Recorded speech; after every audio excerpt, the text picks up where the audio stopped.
Hi, everyone. Welcome back for chapter 17. This chapter is called Strategy, the Direct Dynamo, Digital Dynamo, and it's by your author McGruer in her digital marketing textbook, the very first edition. So let's go ahead and jump into this chapter. So, this chapter is going to detail strategies involved with digital management. We're going to look at several different models for a business audit to improve the brand's objectives and really the overall digital marketing strategy, as well as review how to improve a business online and create the optimized marketing plan. So, obviously, Direct Digital Dynamo has an acronym behind it. It is Delve, Insights, Research, Evaluate, Create, and Tools. Really, we talk so much about the marketing strategy, but this chapter is going to address the communication disciplines, which combine powerful integrated marketing strategies in a digital aspect that are going to be super helpful for your final project. So please pay attention. The digital marketing strategy at a business needs to be broken down by daily tasks, which lead up to monthly tasks. So, what are employees doing? Is there a team dedicated to certain daily operations within the business strategy? And then they lead up to monthly tasks, which lead up to quarterly and then yearly.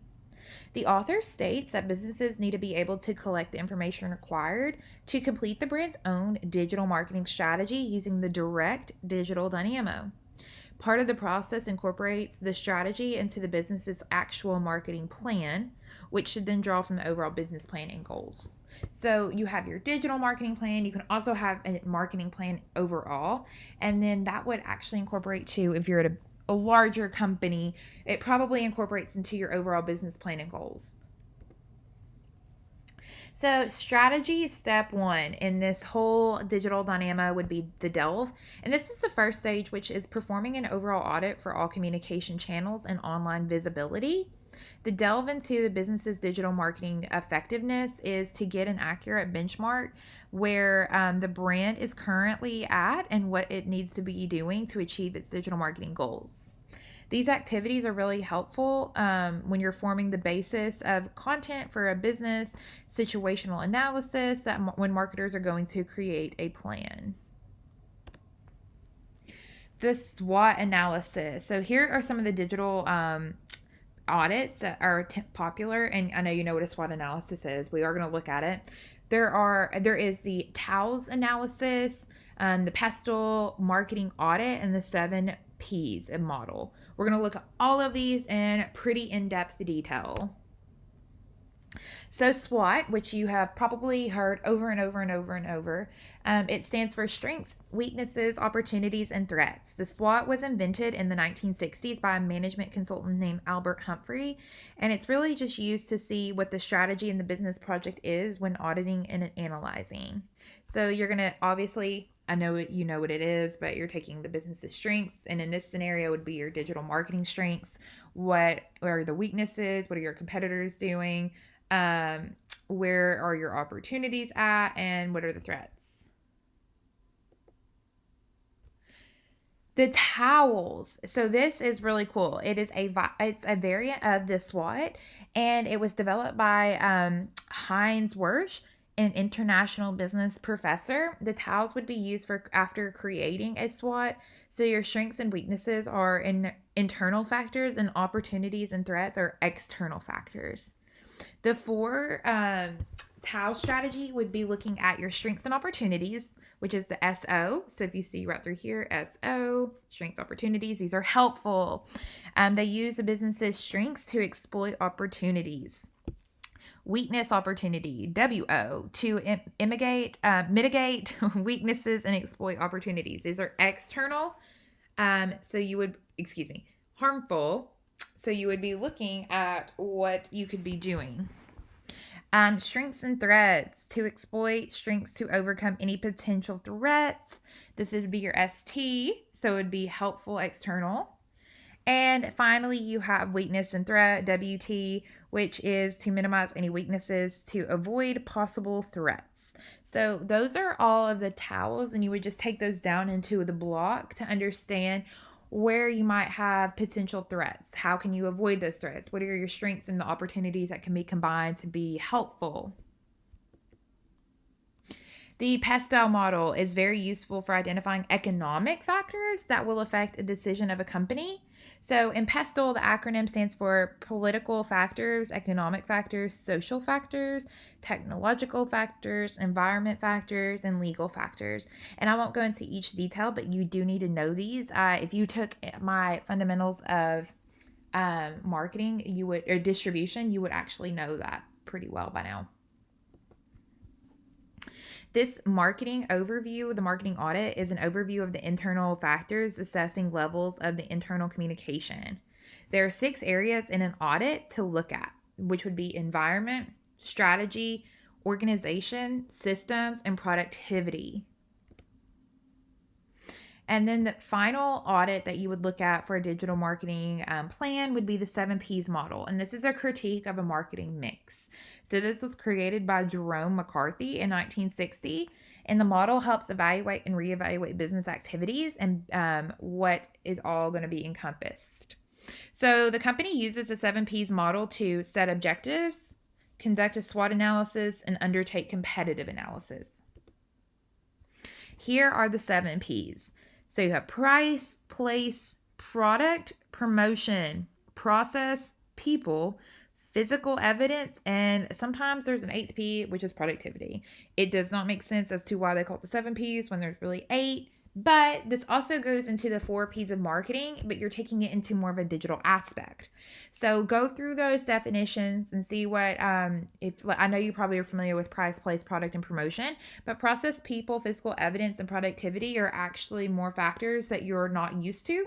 And we have had discussion posts about if you could add a 4th P, what would it be? So this is another take on that interesting theory. All right, let's look at insights from the Direct Digital Dynamo. When faced with metrics and large chunks of data, analysts can be easily overwhelmed on what to measure. Customer insight tools would be in-platform and website analytics, like Google Analytics, that you are now super familiar with, or Google AdWords. And if you're in my analytics class, you're familiar with Google Analytics. SEO tools such as Google Search Console and SEO tools. Google Trends, you can see what is hot and trending on the internet for predictive future research and promotions. You can look at Google Think Insights, the latest marketing research and digital trends from Google. Predictive search, it uses Google search to see the most popular searches. Shopping insights, these trends are across the internet for shopping behavior. And Google surveys, Google's market research tool to survey internet users, target audiences, create questions, and pay for responses, which is actually legal.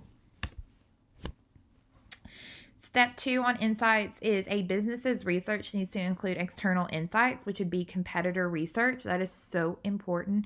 I do this all the time in every company I've ever worked for. I have to do a competitor analysis to see where we can step up our game, whatever organization, nonprofit, restaurants, corporate, small business, boutique, retail, basically everything you can think of, we'll have to do a competitor analysis.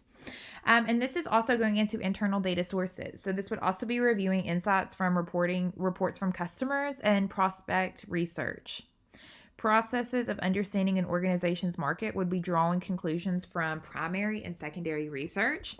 I know you know what that is, but primary research has not been collected. You were the first one to do it.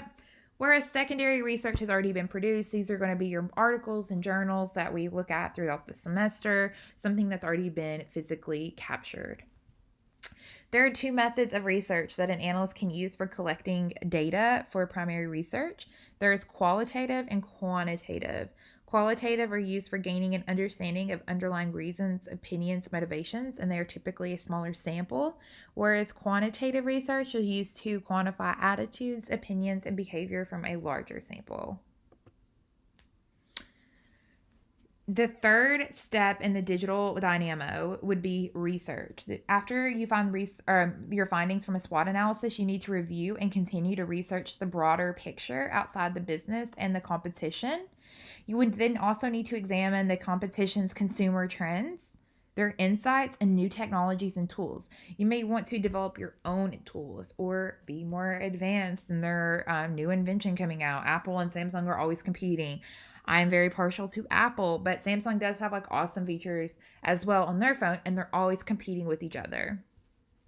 New competitive developments can impact a business, so always be aware of what your competitors are going to be releasing. So if Apple's coming out with the iPhone 20, Samsung's going to come out with their Samsung Galaxy 21. Using the following information to evaluate a brand's positioning within the market would be looking at case studies and success stories, digital marketing best practices, areas that require changes, analysis of financial data from past years, factors directly affecting profit, and research growth opportunities. The RACE Digital Marketing Planning Framework. So this is another kind of audit scenario in the Digital Dynamo. And this is going to be looking at a specific type of framework involving your planning process. It was developed by Smart Insights to analyze the full consumer life cycle and the marketing funnel. RACE stands for Reach, Act, Convert, and Engage. The Reach process would be building awareness online using various techniques for the business. And this can be either through social media or the website. Act would be encouraging interaction on a business's website or social media to help generate these leads. Convert, retargeting and nurturing leads to convert into a profitable consumer. So this might be if they like your stuff. Maybe you're going to send them emails. You're going to promote ads on their Instagram or their Facebook or their TikTok, right? And then finally, engage would be increasing sales from existing customers. It's kind of like your advocates. They are usually going to be referring their friends to you, your repeat purchase people. So definitely look into the RACE framework, especially if you're having a harder time with your final project. This would be really helpful for you. Step 4 in the Direct Digital Dynamo is evaluate. Evaluate findings from research. Before creating the digital marketing plan, a marketer will need to be clear on the following elements. You need to have an established digital marketing goal or goals. Determine the customer base. We talked about this from chapter 1 up and now till chapter 17. Your customer avatar and personas. Understand customer pain points. Craft a value proposition. Determine how much the business needs and wants to generate. Align internal growth strategy with lead strategy. Evaluate SEO, email, affiliate marketing, inbound marketing, and online advertising. Review required resources and training, and then set a budget. Once all that information has been captured for the marketing plan, it then needs to be created, which is step 5 in the Direct Digital Dynamo.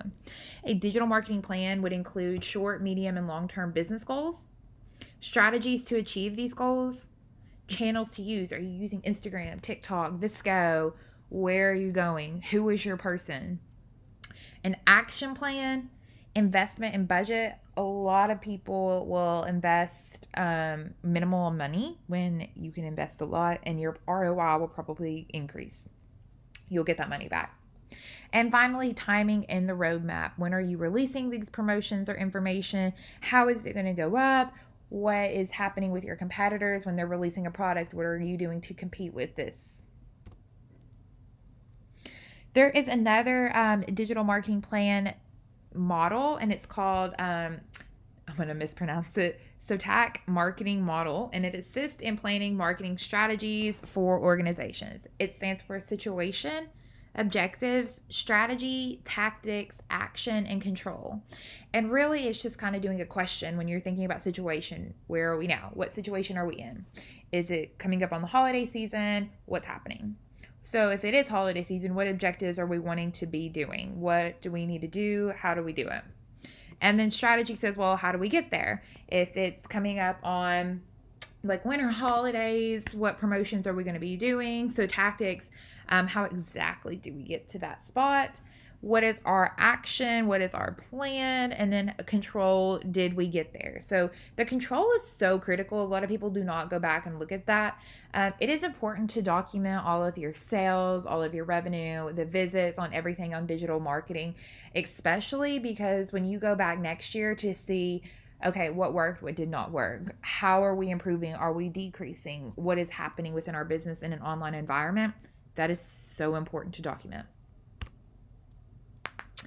In this situation analysis, it also utilizes the findings in an audit. It looks at where the business is now and then considers customer reviews, brand perception, platforms that are being used, customer personas and insights, your SWOT analysis, competitor analysis, internal and external capabilities, and the digital marketing channel landscape.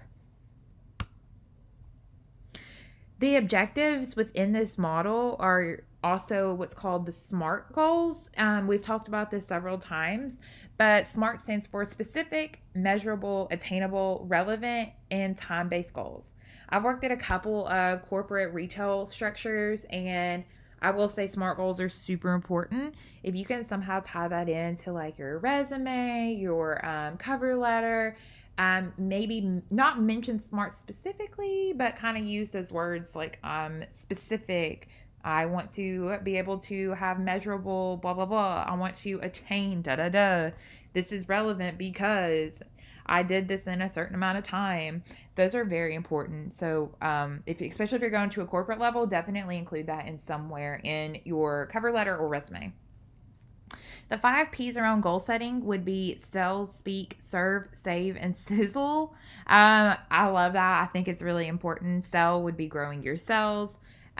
Speak would be getting closer to customers through a dialogue and participation. Serve adds value. Save is cost savings, especially for you as a business, not just your customers. And sizzle, positive brand experience. That is also super important. Your service and your product is important as well as the brand experience. Your website needs to be easy to access, needs to be easy to read. You always need to be testing these A/B tests and have this optimized overall experience.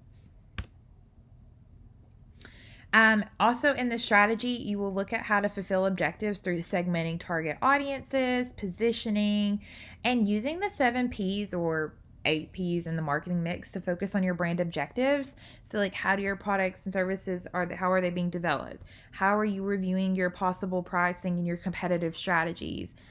Where is the business going, and how are you going to get there? It's all of these elements that need to be added up into the Sasha Talk marketing model. Actions and tactics. When using the marketing tactics without a marketing strategy, it's kind of pointless. There's really no direction that you're going. So a strategy example that the author uses would be tactic 1 would be looking at SEO. Actions would be details of tactics, who does what, and when are they considering the internal and external resources and skills, as well as processes and systems. So your action for tactic 1 would be to look at keyword analysis, on-page optimization for content, and link building to increase your SEO. And then the last part of this model would be the control, which is measuring results and KPIs that allow the business to know if the company is moving towards the objectives. You are creating the KPIs for each tactic that link back to the objectives and then use monitoring dashboards to track progress and performance.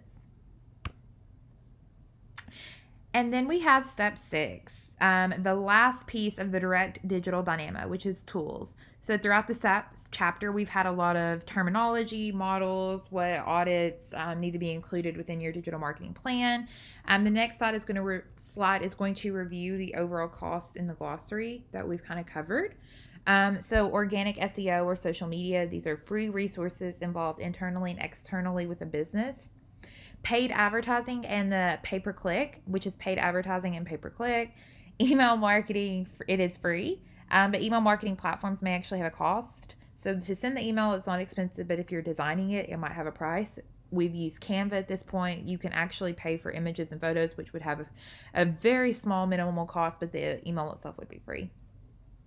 Display retargeting, paid advertising for retargeting. Website testing, this is usually going to have a fee with it, but it's so vital. Adobe Target, I've used that platform before. It's really awesome. You can set up different objectives for each test to see which variation of the test your consumers like. They're converting down the funnel based on whichever Adobe Target tells me it is. And then video hosting, it is free. It's on YouTube. It's super easy. You can also do live videos like on Instagram and TikTok and Facebook. A little bit more with the tools. Content creation, this is free if you're using in-house, but like again, Canva has a small fee, but it is really pretty minimal. Content curation, processes of gathering information relevant to a particular topic or area of interest. Website analytics, free Google Analytics, but there are Kissmetrics and Adobe Analytics. I love Adobe Analytics. I wish we had a system to where we could use that, but for now we're going to use Google. Customer service, software for a live chat or messenger marketing chat box, and this will actually incur a fee. Search engine optimization is free, but if you use a tool to improve your SEO, that may actually have a little money cost towards it. Affiliate marketing, the software incurs a small fee like Affiliate Pro, but the commission payable is actually pays you back. And then Promatic advertising, this is using software to buy digital advertising. So that is chapter 17. We looked at the plan of the digital marketing with strategies, tactics, and actions. We looked at insight, customer insights, and customer trends, and how we're going to measure that through all our several different types of audits. We looked at goals, SMART objectives, KPIs, monitoring and measuring. And then finally, our audit, our SWOT, strengths, weaknesses, opportunities, and threats. So if you have any questions at all, feel free to email me on the ETSU email. If not, I hope you have a fabulous week, and I will talk to you all in the next and last chapter.